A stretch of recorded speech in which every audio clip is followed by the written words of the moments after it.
Jean-Paul Hamon, il décolère pas depuis hier soir. Ah oui. On a balancé 50 doses de Pfizer hier parce que l'ARS a interdit qu'on les fasse. Pourquoi ?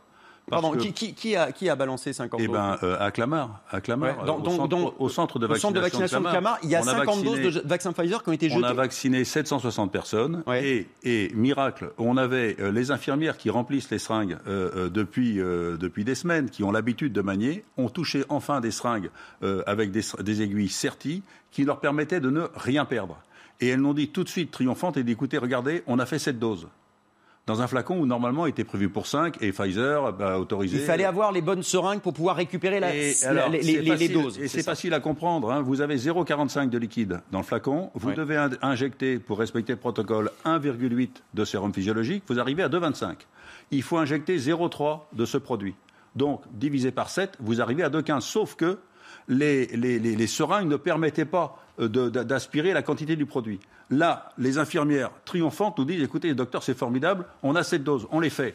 Malheureusement, quelqu'un a prévenu l'ARS qu'on était capable de faire cette dose. Malheureux, n'y touchez pas, on a le protocole, on a l'autorisation pour 6 doses. Ne faites pas la 7e. C'est une blague ? Non, mais c'est pas une blague. Donc vous avez jeté 50... il y a 50 personnes qui auraient pu se faire vacciner hier. Les infirmières sous la menace de l'ARS, ont mis de côté la 7e dose systématiquement pendant toute la journée et à la fin de la journée, on avait 50 doses. 50 doses.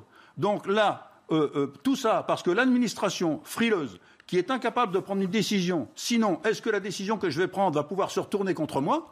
On a balancé 50 doses de Pfizer. Donc ceinture et bretelles, on veut prendre aucun risque. Ceinture et bretelles. Incroyable. Alors si vous voulez, ça me rend d'autant plus furieux qu'il y a 18 jours, je rencontre quelqu'un qui me dit qu'il a un appareil pour nettoyer l'air, purifier l'air et détruire le virus. Il a un appareil qui fait 60 cm de haut, 40 de large. Vous le branchez ça sur une prise, ça purifie l'air et ça détruit le virus. Il me dit ça. Et mieux, il a un appareil qui a le même principe, qui fait 15 cm sur 15, vous posez ça sur une table et ça nettoie sur une surface de 15 mètres carrés, 2,50 m de haut. Tout de suite, quand je l'écoute pendant 1h30, je lui pose des questions pour savoir si ce type est sérieux, quelle technique il utilise, que ça n'a aucun risque pour la population, etc. Ça peut se renouveler, etc. Je mets un SMS à Olivier Véran en lui disant « Écoute Olivier, il y a un truc là, ce serait quand même génial parce que si ce truc-là est vraiment sérieux, ça permet de rouvrir les écoles, de sécuriser les classes, de rouvrir les restaurants, de sécuriser les salles d'attente. » Il vous a répondu, le ministre de la Santé ? Rien. Alors, le lendemain, j'insiste un peu en lui disant que je ne l'emmerde pas souvent et que ce serait bien qu'il réponde et qu'il aille voir quelqu'un. Donc, il me dit, on va voir ça.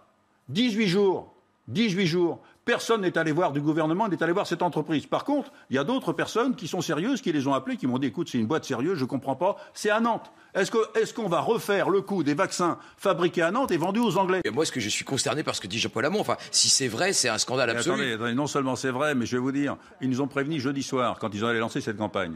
Jeudi soir, jeudi à 13h, je reçois un coup de téléphone du maire qui est responsable du centre de vaccination. Il me dit, on va toucher 1800 doses à faire avant dimanche. Alors je lui dis, bon, ok. Donc on calcule un petit peu ce qu'il va falloir comme médecin et comme infirmière. Donc on mobilise de 13h à 18h. On réussit à mobiliser pour samedi et dimanche pour faire 4 vacations avec 6 médecins, 6 infirmières le matin, le samedi matin, autant le samedi après-midi, autant le dimanche matin. Tout ça s'organise un peu à l'arrache, comme on dit. À l'arrache, jeudi 13h. Donc 18h. Le planning est prêt. 18h, l'ARS nous dit « Ah, vous n'allez pas toucher 1800 doses, mais seulement 760. » De qui on se moque ?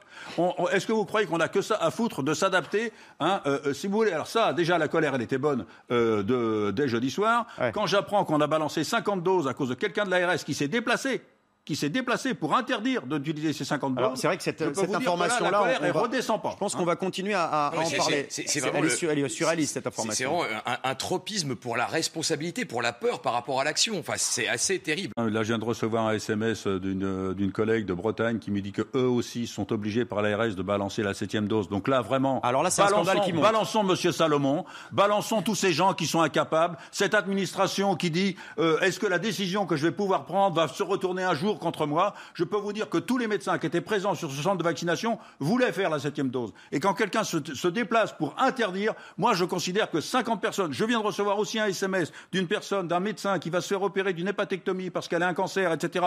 et qu'elle cherche désespérément une dose de Pfizer. Là, je peux vous dire, mais moi j'ai vraiment des envies d'aller dézinguer le ministère, quoi. Qui c'est ces gens incapables de s'adapter, incapables de prendre des décisions responsables ? de prendre leurs responsabilités. Franchement, pour nous, médecins, nous à qui on a fait porter le chapeau, de ne pas s'engager, etc. Figurez-vous quand même que pour des libéraux qui ne voulaient pas s'engager, on a été capable en 3 heures de trouver 24 médecins et 24 infirmières libérales pour la plupart, qui travaillaient samedi et dimanche alors que ce n'était pas prévu. Moi, j'ai déplacé ma consultation du samedi matin pour aller vacciner dans le centre de vaccination et commencer à vacciner, et consulté hier soir jusqu'à pas d'heure. Les patients ont accepté de déplacer leur rendez-vous. Je vaccine dans mon cabinet avec de l'AstraZeneca. Je ne sais pas si aujourd'hui j'aurai les vaccins qui sont prévus pour mercredi ou jeudi. Mais vous êtes obligé de prendre les rendez-vous quand même, forcément. Et je prends les rendez-vous. Est-ce que vous croyez que ça se fait en 5 minutes de mobiliser 20 personnes? Est-ce que vous croyez que ma secrétaire n'a que ça à faire de prendre des rendez-vous et de les annuler? Pour les médecins qui ont une secrétaire, parce que beaucoup de médecins, qui ont une secrétaire, parce que ça, la question aussi de la désertification se pose. Interrogez-vous de savoir pourquoi les médecins généralistes n'ont pas les moyens de se payer une secrétaire.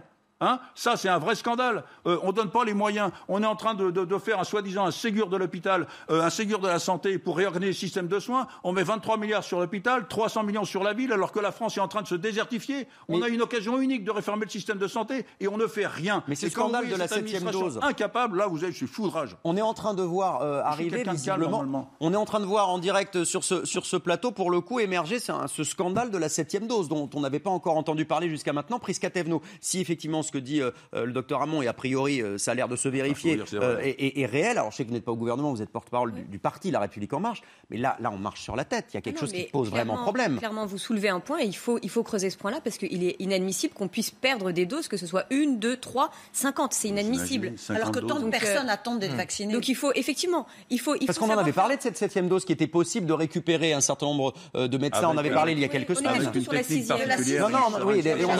on avait évoqué la 7e, mais ce sont des seringues.